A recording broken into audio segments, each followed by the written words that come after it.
Now to Cuba in crisis. A new USA Today article reports the Pentagon is quietly planning for a possible military operation in Cuba.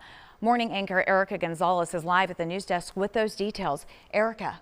Yeah, Naja, this headline is getting a lot of attention because this appears to be an escalation with the U.S.'s position on Cuba. Both countries have acknowledged that they are in the early stages of trying to find a way out of the crisis, but it's not clear just how much each side is willing to compromise.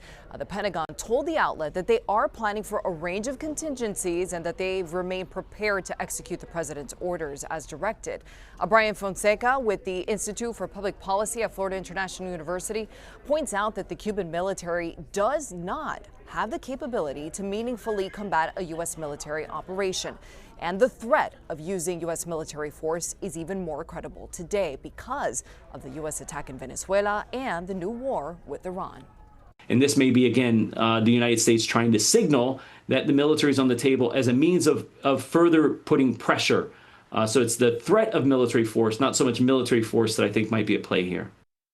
Now, Fonseca also points out that we are not seeing the kind of military buildup near Cuba similar to what we saw leading up to the raid in Venezuela to capture President Nicolas Maduro. We should also note that the USA Today report comes out as a new poll is out today showing that close to 80% of Cuban Americans in South Florida support some form of military intervention on the island.